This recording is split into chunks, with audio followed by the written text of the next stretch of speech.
Assalamualaikum warahmatullahi wabarakatuh. Di sini kami dari kelompok 2 ingin mempresentasikan hasil makalah kami yang berjudul Konsep Dasar Sistem Operasi. Sebelum kita mulai, mohon izin untuk berkenalan diri dulu. Nama saya Fadil Figo Ahmad Farezi dan teman saya bernama Fatimah Zahro.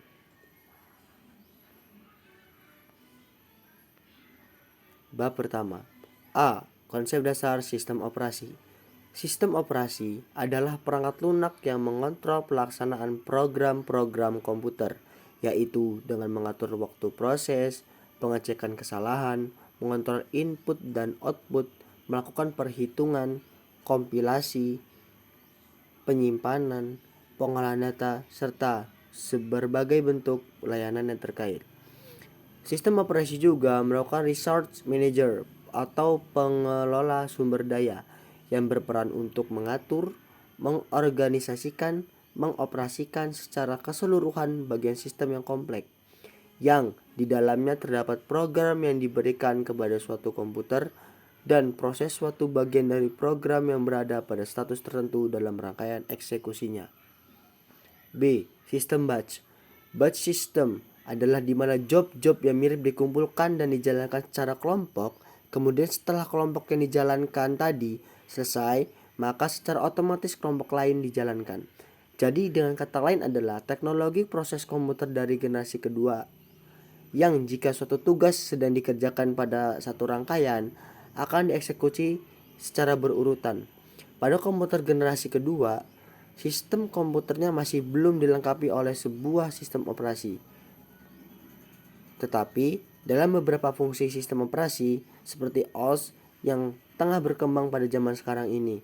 Contohnya adalah FMS, Virtual Monitoring System atau IBSS. Jadi bisa disimpulkan bahwa komputer generasi kedua ini merupakan generasi pertama sistem informasi. Bab kedua. A. Tipe-tipe sistem operasi. 1. Multi-programming system. Multi-programming adalah suatu teknik penjadwalan di mana tugas atau task yang sedang berlanjut tetap berlanjut sampai dia melaksanakan operasi yang membutuhkan saat untuk menunggu respon dari luar, external event. Misalnya, membaca data dari disket, CD atau dan lain-lain, atau sampai komputer memaksa untuk menukar tugas yang sedang berlanjut dengan tugas lainnya. Sistem operasi yang menggunakan multiprogram sebagai scheduler yang benar tujuan ada untuk memaksimalkan penggunaan CPU. Pada masa-masa awal lingkungan kehidupan perkomputeran, CPU cukup mahal dari peripheral sangat lambat. Ketika komputer menjalankan sebuah program yang membutuhkan akses ke peripheral, CPU harus menghentikan instruksi-instruksi program lainnya selama peripheral memproses data. Hal ini dianggap sangat tidak efisien. Usaha pertama untuk membuat sistem operasi berbasis multiprogram dilakukan pada tahun 1960-an. Beberapa program yang berlainan di dalam batch di-load ke memori komputer, dan program yang pertama hendak dijalankan. Ketika program tersebut mencapai instruksi untuk menunggu akses ke peripheral, konteks dari program ini disimpan dan program berikutnya di memori mulai dijalankan. Proses ini berulang terus sampai semua program berhenti dijalankan. Multiprogram tidak memberi garansi bahwa program-program hendak berlanjut bersamaan. Bisa saja program pertama yang dijalankan tidak membutuhkan akses ke peripheral sehingga program tersebut berlanjut terus berjam-jam. Namun, multiprogramming cukup mengurangi saat user untuk menunggu karena user tinggal memasukkan sederetan program ke komputer dan kembali beberapa jam kemudian untuk melihat hasilnya. Primary Control Program atau PCP pada OS tanda miring 360 versi awal menggunakan sistem programming seperti yang disebut barusan. Namun kemudian ditukar pada tahun berikutnya oleh MFT dengan sistem multiprogram yang membatasi saat proses untuk CPU sebelum mengganti dengan proses lainnya. 2. Time Sharing System. Time Sharing System atau yang biasa disingkat TSS merupakan sebuah teknik yang digunakan di dalam penggunaan online system. Ada beberapa pengguna secara bergantian berdasarkan waktu yang dibutuhkan. Dikarenakan proses perkembangan CPU ini semakin cepat, sementara alat input dan juga output yang belum bisa mengimbangi kecepatan CPU tersebut, maka kecepatan pada CPU bisa digunakan secara efisien ketika melayani perangkat input dan output secara bergantian. Proses yang terjadi pada time sharing system mulai kelihatan berupa perpaduan antara komputer serta teknologi telekomunikasi yang awalnya berkembang sendiri-sendiri. Pada time sharing system ini juga terdapat beberapa terminal yang terkoneksi secara seri pada sebuah host komputer. TSS merupakan sebuah konsep distribusi yang proses berdasarkan waktu. Ini merupakan bentuk pertama dari penerapan jaring komputer. 3. Multiprocessing system. Multiprocessing adalah istilah teknologi informasi dalam bahasa Inggris yang merujuk kepada kemampuan pemrosesan komputer yang dilakukan secara serentak. Hal ini dimungkinkan dengan menggunakan 2 CPU atau lebih dalam sebuah sistem komputer. Istilah ini juga dapat merujuk kepada dukungan sebuah sistem untuk mendukung lebih dari satu prosesor dan mengalokasikan tugas kepada prosesor tersebut. Multiprocessing juga kadang merujuk pada kemampuan eksekusi terhadap beberapa proses perangkat lunak dalam sebuah sistem secara serentak. Jika dibandingkan dengan sebuah proses dalam satu waktu, meski istilah programming lebih sesuai dengan konsep ini, multiprocessing sering diimplementasikan dalam perangkat keras dengan menggunakan beberapa CPU sekaligus. Sementara multiprogramming sering digunakan untuk dalam perangkat lunak. Sebuah sistem mungkin dapat memiliki dua kemampuan tersebut, salah satu di antaranya atau tidak sama sekali. Multiprocessing dapat dibagi ke dalam beberapa kelas, yakni berdasarkan simetrinya, multiprocessing, asymmetric multiprocessing atau ASMP, symmetric multiprocessing atau SMP, non-uniform memory access, NUMA, multiprocessing, clustering. Berdasarkan jumlah instruksi dan datanya, lihat taksonomi Flynn.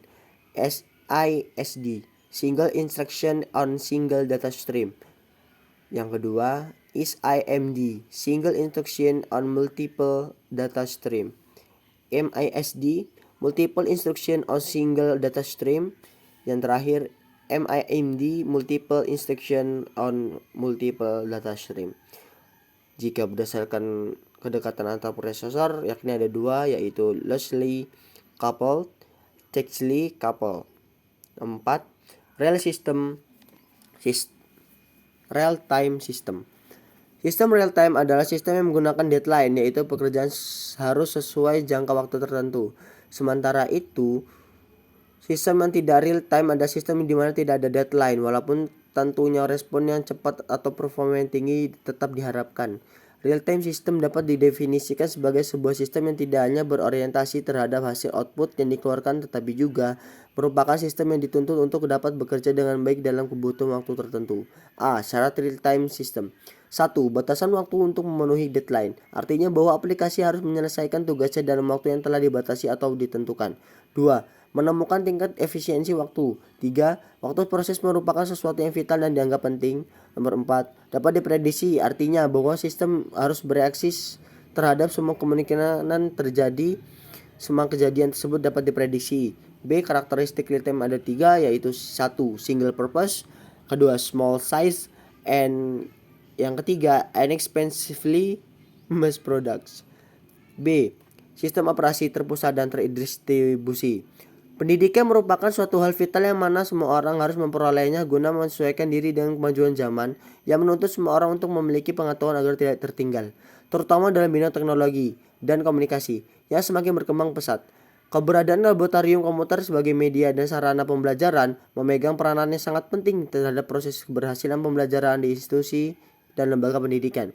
Permasalahannya juga, pada saat mengcopy atau nge-file, guru harus melakukan satu persatu pada masing-masing komputer klien, dan sebelum melaksanakan ujian, guru juga harus melakukan instalasi dan konfigurasi aplikasi yang digunakan untuk pada tiap-tiap komputer klien, sehingga memerlukan waktu yang cukup banyak dan membuat kinerja tidak efektif. Diskless adalah suatu kejaringan komputer atau mesin yang dapat beroperasi tanpa adanya dukungan media dan penyimpanan, storage atau disk lokal. Semua data disimpan terpusat pada suatu server di jaringan komputer diskless. Kerja di diskless sendiri yaitu memulai sistem operasi dengan memanggil sistem file dari server jaringan diskless, bukan dari storage lokal yang bisa digunakan. Bab ketiga, kesimpulan. Berdasarkan hasil makalah yang kami buat ini mendapatkan sebuah poin bahwa sistem operasi adalah perangkat lunak yang mengatur pelaksanaan program-program komputer, yaitu dengan mengatur waktu proses pengecekan kesalahan, mengatur input dan output, melakukan perhitungan kompilasi, penyimpanan, pengolahan data, serta berbagai bentuk lain yang terkait. Dan ada juga beberapa tipe-tipe sistem operasi, yakni terdapat 4 macam diantaranya: 1. Multi-programming system, 2. Team sharing system, 3. Multi-processing system, dan yang terakhir real-time system. Saran: rendahnya sumber daya manusia di Indonesia, terkhusus di Lampung, akan membuat masyarakat atau sebuah provinsi yang akan tertinggal oleh provinsi yang memiliki SDM yang maju dan berkembang pesat. Mengetahui tentang sebuah pelajaran sistem operasi akan menambah sebuah intelektual seorang manusia yang lebih tahu dan paham di bidang komputer. Terima kasih, sampai jumpa.